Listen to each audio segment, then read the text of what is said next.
Yorana, Maeva, welcome to our To'ere series. This video is going to go over some brief history of the To'ere, different styles of the To'ere, and where the To'ere came from. If you don't know what a To'ere is a hollowed out log, and it's a wooden membrane hit with a stick or your aito or your ta'iri ra'au. If you've been dancing or drumming for a while, you know what Tahitian drumming is nowadays. In the video that was before this welcome message, it was about 1994, in between 94 I believe and 96, and it was Iriti Hoto of Hekurunui, who's one of the original pioneers of drumming.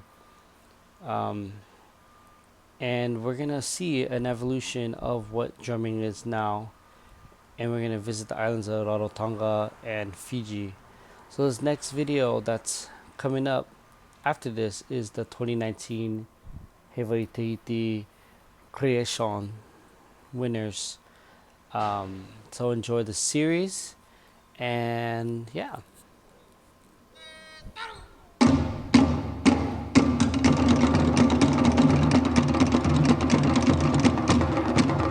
Alright, so notice here how gigantic the orchestra itself is. All the tupai players and Fakete and To'ere. Before this, you traditionally would have maybe 3-4 To'ere players, one Fakete player, one Tai Parao player, and 3-4 tupai players. So the drumming has really evolved. Look at the creativity of this number.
Wow, that was amazing. So she had this drum carved outside by Rio Mataoa, inside by Stelio Tahuti, a master drum maker who's still alive, makes drums for Nonosina and all the big groups, Otaitie, and is a drummer. This is black gold, Milo, hard to find, really dense. $1,000 toilet is what we call it. Anyways, we're gonna transition into two films back to back. They were both made in about 1984, between 84 and 88. Actually, might be prior. And notice one is Tahiti, what the drumming traditionally sounds like, and the other one is here in California. And this is what us mainlanders said was traditional Tahitian drumming and notice the big difference of the beats. So enjoy.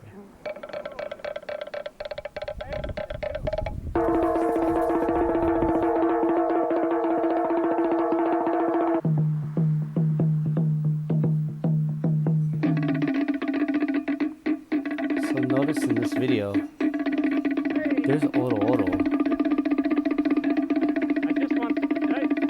I just want to hit each one. Excuse me. Just want to hit each one. La la la la la. I enjoy watching this film because this guy cracks me up. Can we hear that? How does it develop? What happens next? So there's a theory that Oro Oro didn't exist prior to 1999 to 2000s. We're going to see as we transition what Tahitian drumming sounded like the same year in mainland.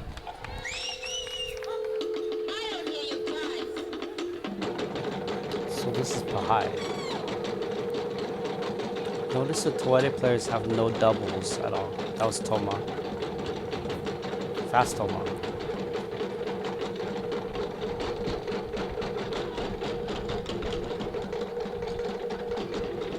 This is Paea.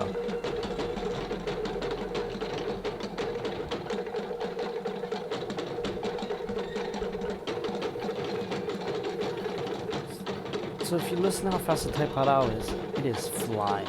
It is really, really fast.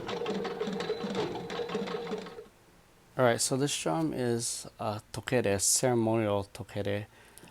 A tokere is where the To'edes came from, another origin of it, from the Cook Islands or Rarotonga. This one pictured above is was given to their mayor at the time by the local community. But each village had a pate, a ceremonial pate that was like a heirloom, and it represented each family depending on the carvings, and it was used mostly for ceremonial purposes. So now we're going to go to Rarotonga, where I was taught Tahitian drumming now came from. So here you go. Enjoy and welcome to Rarotonga.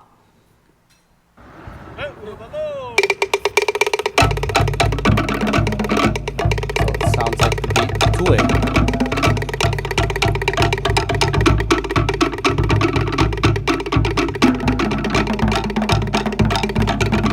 Notice they play two hands in order to Oro Oro versus their cousins in Tahiti. Play one hand. Wow, Cook Islands. So now this is a lolly, a Fijian lolly. And what it was used for, you'll see in the video, is it was used as a telephone or as a speaker to let the village know of certain aspects or certain things like dinner, the chief is coming in, we're at war, low tide, high tide. Think about it as if I guess like a gong in regards to like the Great Wall of China, like when they ring the gong, or like even like a church bell. These are huge. I don't know if you can tell by the picture, but this thing has to be 4 feet long, maybe more. But yeah, so I hope you're enjoying so far this journey of the To'ede. So here we go.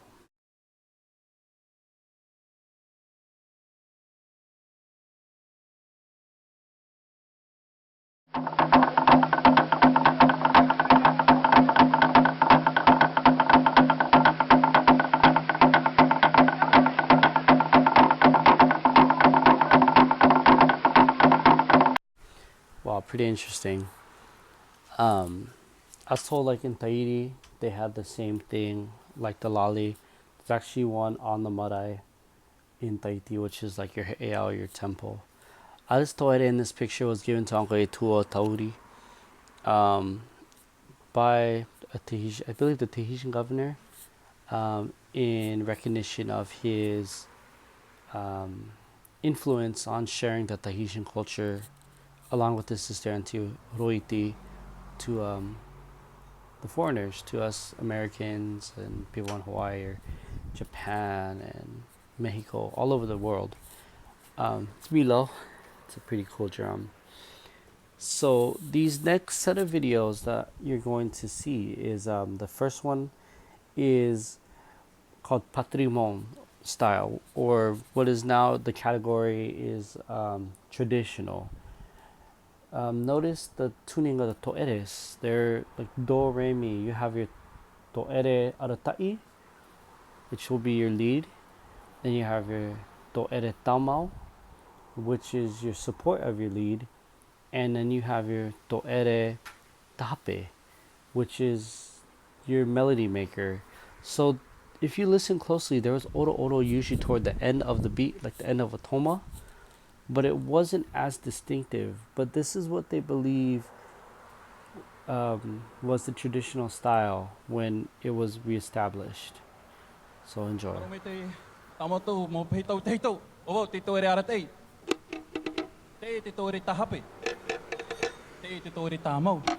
Notice those tones.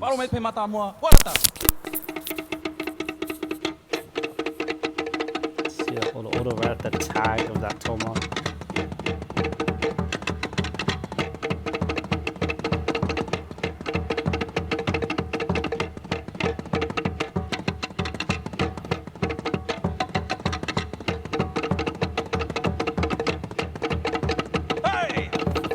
And then notice this too, at not only the to'eres, you know, the holes are facing out. Traditionally, you'd face your holes out, the sample out, so you could hear it. But notice the taiparao and the whakete, there was no metals, or there's no hoops, wooden hoops. Traditionally, everything was tied with your coconut sene.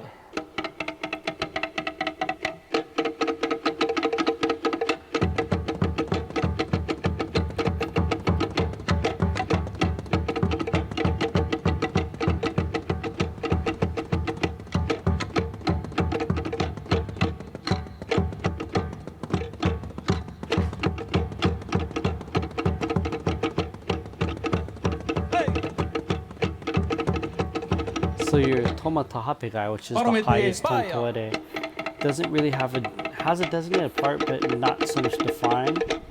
So they can make up really whatever they want to, as long as it fits and it grooves.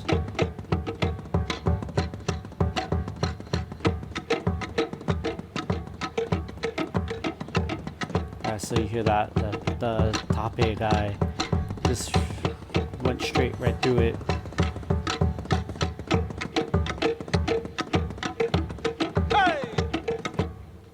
I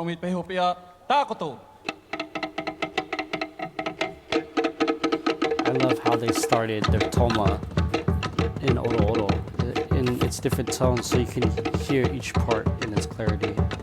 There's our friend, the shark.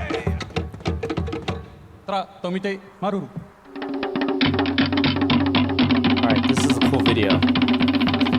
They play the beat each time around a little different.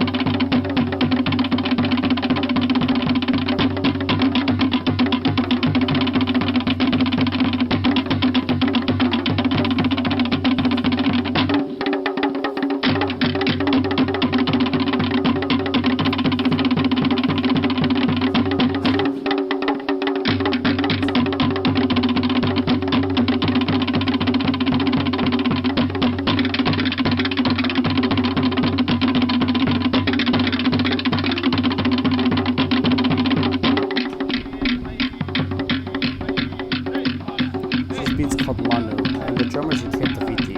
Carlos in the middle is known for the man that found the oro oro, what it is today, that refined it into muri ropumua.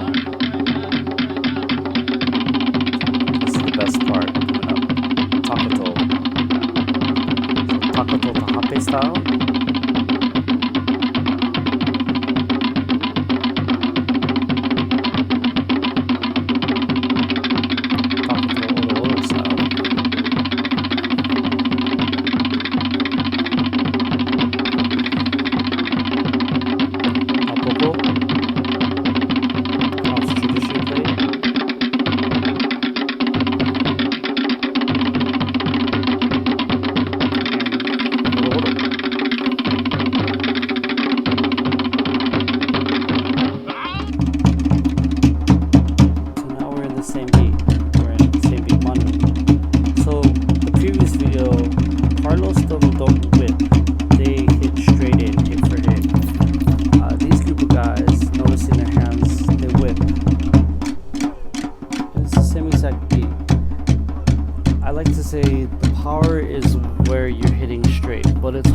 to execute the precision of hitting straight versus this whip. It's not so much, there's not so much power unless you have more than 3 To'ede players. We got Wilson on Fakete, Tahiti's best.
You enjoyed what you got to kind of see evolution of the To'ede playing or just Tahitian drumming and its different styles. Every island had a different way how they played, or every village had a different way how they played, and it's pretty cool to see what it is now, what it came from, and to understand the roots of the To'ede and where the To'ede came from. Because if you read history books or you find historical documents like myself, you'll discover that the To'ede wasn't a traditional Tahitian drum, that the To'ede came into play after the reestablishment of Tahitian dancing by Marilyn Moa, which was in the 50s versus to what we're taught. And if you look at the different Polynesian cultures, you'll see something similar to the To'ede that is used as well, which could mean that there was some kind of significance. I was told that, the Tahitians saw when Rarotonga came to Tahiti as a tour, and they liked what they had, and they converted it to one hand, and that's where it all began. Some historians say, the To'ede was always there, but it was just like the lali. And some say it didn't exist. If you look at pictures, which I'll go over in another video, of what Tahitian drumming looked like pre-missionary times, there's no To'ede there. It was just a vivo, the Pahurima, and Ihara. So I hope you enjoyed this little quick, well, it's not really quick, but I hope you enjoyed this video. And let's start with the root of our culture, of our drumming. Let's start with the Aratai.